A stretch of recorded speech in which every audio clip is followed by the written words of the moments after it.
हरे कृष्णा, मैं गौरांगी कृष्णदासी। आज हम भगवत गीता के दूसरे अध्याय के श्लोक को देखेंगे। श्लोक क्रमांक है 18, 19 और 20।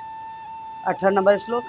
अंतवन्ते में देहा नित्यस्योक्ता सशरीर अनासीनो प्रमेयस्य तस्मादुद्धस भारत। 19 नंबर श्लोक।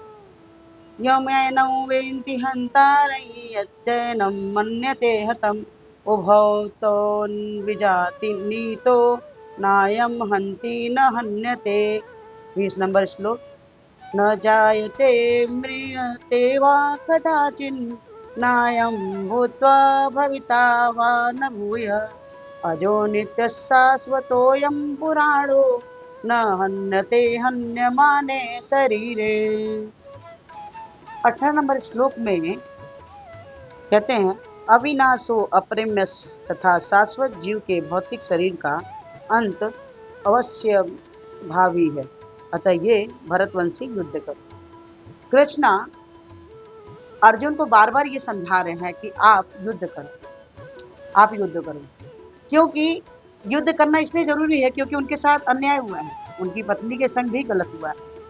तो जब अगर युद्ध नहीं करेंगे तो फिर क्षत्रिय है तो उनके ऊपर एक कलंक लगेगा। इसलिए वो बार बार अर्जुन को ये बोल रहे हैं कि आप युद्ध करो। आगे का श्लोक क्या है? 18 नंबर श्लोक में कृष्ण बोलते हैं कि अर्जुन से कह रहे हैं कृष्ण कि आत्मा को ना कोई मार सकता है और ना आत्मा मर सकती है। क्योंकि कौरव अगर सोच रहे हैं कि अर्जुन लोगों को, पांडवों को मार सकते हैं, युद्ध में जीत सकते हैं, तो ये जीत और हार किस प्रकार की? क्योंकि अर्जुन बार बार ये दुखी हो रहे हैं कि मैं किस प्रकार उनको मारूं, कैसे मारूं, मेरे संबंधी हैं। तो कृष्ण का यही कहना है कि आप युद्ध करो, क्योंकि आत्मा तो अजय अमर है, वो उसको कोई मार नहीं सकता, चाहे स्थिति कैसी भी हो। अगर आप सोच रहे हैं कि हम इसको मार देते हैं, मर जाए, तो वो शरीर नष्ट हो सकता है, आत्मा कभी भी नष्ट नहीं होती। ना आत्मा किसी को मार सकती है, आत्मा कभी किसी को मार भी नहीं सकती। उसको अगर मारना है तो भी एक शरीर की आवश्यकता पड़ेगी, और अगर शरीर में अगर आत्मा होए और दूसरा अगर मार रहा है तो वो शरीर को ही खत्म कर सकता है, आत्मा को नहीं।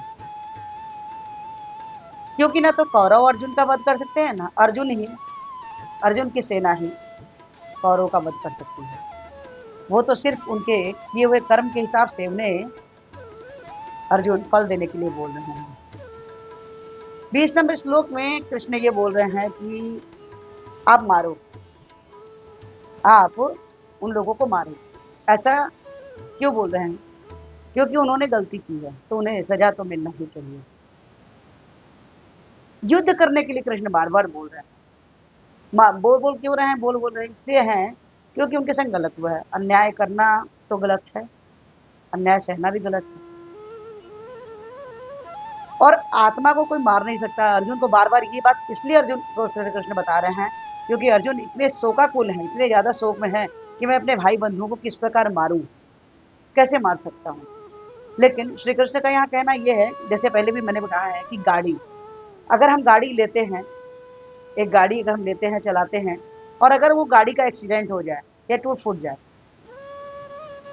जब साइकिल है, साइकिल ही लिया, वो टूट फूट गई, तो फिर क्या हम आगे का सफर करना बंद कर देंगे? आगे का सफर हम बंद तो नहीं कर सकते, हम बंद नहीं करेंगे सफर। तो हम क्या करेंगे? या तो हम साइकिल लेंगे या रिक्शा लेंगे या कोई और सवारी। अगर हमें मंजिल तक पहुंचना है तो कोई ना कोई सवारी तो चाहिए। ठीक उसी प्रकार से अगर आत्मा की मृत्यु होती है, आत्मा तो मर नहीं सकती, शरीर की मृत्यु होती है। अगर शरीर का एक्सीडेंट हुआ, वो खत्म हो गया, मर गया, तो आत्मा फिर से, जिस प्रकार हम नई साइकिल बाइक खरीदते हैं, गाड़ी खरीदते हैं, उसी प्रकार वो नए शरीर को धारण करती है, वो तो मर नहीं सकती। यही बात श्री कृष्ण अर्जुन को समझा रहे हैं। तो जैसे ही कौरव की अगर मृत्यु होगी तो वो फिर से नया शरीर धारण करेगा, आत्मा तो मरेगा नहीं। अब हम आगे के श्लोक में देखते हैं कि कृष्ण अर्जुन को और क्या बताते हैं। हरे कृष्णा, राधे राधे।